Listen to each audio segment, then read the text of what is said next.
Hi friends, let me ask you, what causes inflation? Well, if you ask our president, he promises that Vladimir Putin is what caused inflation. If you ask a Republican what causes inflation, it's a Democrat. And if you ask a Democrat what causes inflation, it's a Republican. But there is a wide-ranging misunderstanding of what does and what does not cause inflation.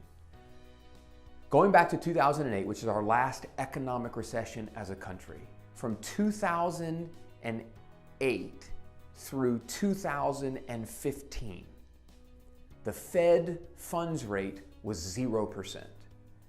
The money supply, known as the M2, how much money is in circulation, grew by an average annual rate of 6%.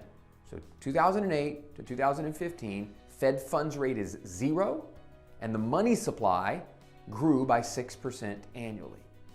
From 2020 to 2022, the Fed funds rate again was 0, but the money supply grew by 18% a year.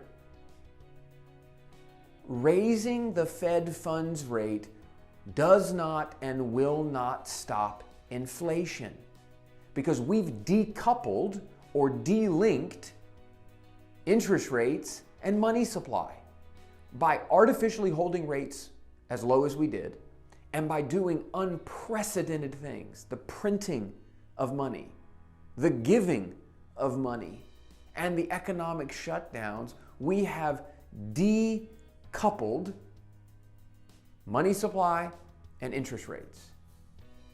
The only way for inflation to begin to decelerate is to allow those dollars to absorb into the system.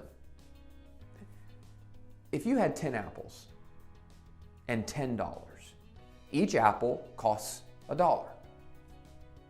If you now have $15 because you printed money and you've still got 10 apples, now each apple is $1.50.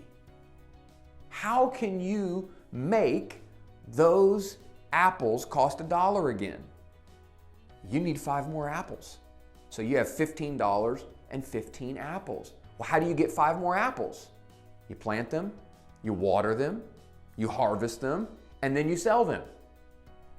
That takes time. Time to create, time to manufacture, time to produce goods, time to render services. The cure for the inflationary environment we're in now is simply time. Time for the unprecedented rise in our money supply to have time to absorb into the economic system.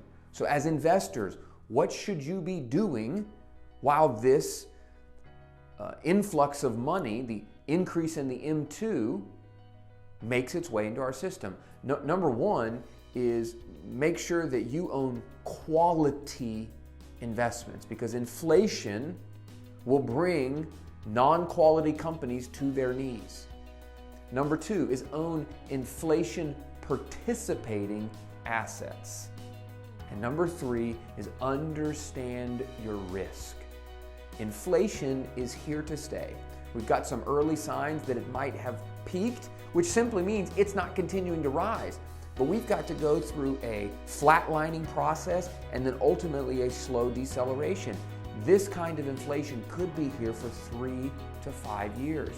And so making sure that you understand as investors how you benefit from it rather than become harmed by it. But the misconception that the Federal Reserve raising interest rates will somehow knock inflation down, in this case, is simply not true. Thanks for watching. I'll see you next time.